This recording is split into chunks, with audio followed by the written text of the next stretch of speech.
Hello student, मैं हूं इमहाक from biology point a satellite of science एकंगर्स राय। और आज आपके लिए बायोलॉजी में चैप्टर नंबर 3 ह्यूमन रिप्रोडक्शन मानव जनन से जो टॉपिक लेकर के आए हैं वो फीमेल रिप्रोडक्टिव सिस्टम का है। इससे पहले हमेशा छोटी छोटी गलतियों से बचने की कोशिश किया करो, क्योंकि इंसान पहाड़ों से नहीं पत्थरों से ठोकर खाता है। आइए हम लोग सबसे पहला टॉपिक पे बात करते हैं। फीमेल रिप्रोडक्टिव सिस्टम में देखा जाए तो इसमें जो मेन पार्ट्स है वो है ओवरीज। ओवरीज के बाद जो सेकेंड होता है वो फैलोपियन ट्यूब। फैलोपियन ट्यूब को ओविडक्ट या यूटेराइन डक्ट बोलते हैं या यूटेराइन ट्यूब बोलते हैं। थर्ड है यूटरस, 4 है सर्विक्स, 5 वेजाइना और 6 में एक्सटर्नल जेनाइटेलिया होता है और साथ ही साथ मैमरी ग्लैंड्स है। इसमें सबसे पहला जो पार्ट्स है वो है ओवरीज। तो ओवरीज को अंडाशय हिंदी में कहा जाता है और ये बन पेयर होता है। ये पेल्विक रीजन में, एब्डोमिनल कैविटी में, अपर साइड में, पेल्विक रीजन के अपर साइड में ये उपस्थित होता है। अनसेल्ड ऑलमंड शेप्ड में ये होता है और इसका लेंथ जो है 2 से 4 सेंटीमीटर होता है, जिसको ध्यान में रखना है। साथ ही साथ इसका जो वाइड है और थिकनेस है वो भी यहाँ पे मेंशन किया हुआ है। फंक्शन देखा जाए ओवरी का तो formation of female gametes, ovum है, और साथ ही साथ ओवरी से यहाँ स्टेरॉइड हार्मोन का सिक्रीशन होता है, मेनली एस्ट्रोजन और प्रोजेस्टेरोन हार्मोन का। यहाँ फीमेल रिप्रोडक्टिव सिस्टम का डायग्राम बना हुआ है। इसमें सबसे पहले आगे का पोर्शन देखा जाए तो यहाँ ये वेजाइनल ओपनिंग है। वेजाइनल ओपनिंग जिसके द्वारा सीमेन को सेक्सुअल इंटरकोर्स के द्वारा एजैकुलेट किया जाता है स्पोर्स के हेल्प से। इसके बाद यहाँ पे हाइमेन होता है जो इसे पार्शियली कवर्ड किए हुए रहता है। इसके बाद वेजाइना है जिसका लेंथ 8 से 10 सेंटीमीटर है और यहीं पे बर्थोलिन्स ग्लैंड होता है जिससे म्यूकस का सिक्रीशन होता है।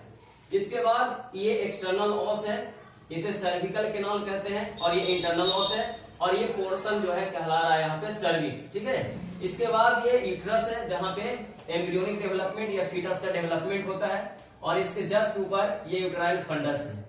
इसके बाद ये फैलोपियन ट्यूब होगा और फैलोपियन ट्यूब में जो अटैच्ड है यहाँ पे यूट्रस से वो इस्थमस 2 सेंटीमीटर और इसका जो डायमीटर होगा वो थोड़ा नैरो होगा इन कंपेरिजन टू एम्पुला और इनफंडिबुलम। और एम्पुला का यहाँ पे थोड़ा डायमीटर जो है वाइड होता है और इसका लेंथ 5 सेंटीमीटर है।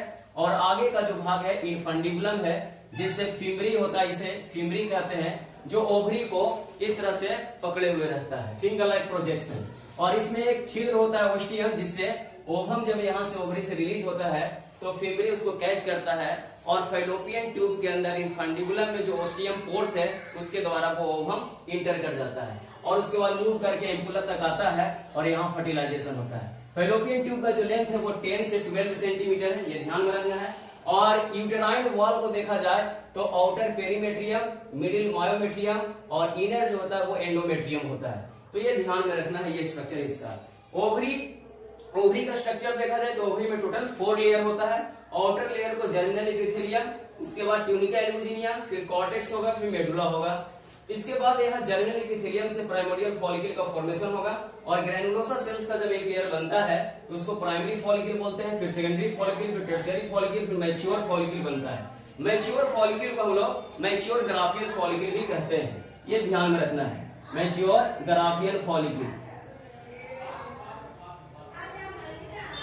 मैच्योर ग्राफियल फॉलिकल इसको बोलते हैं।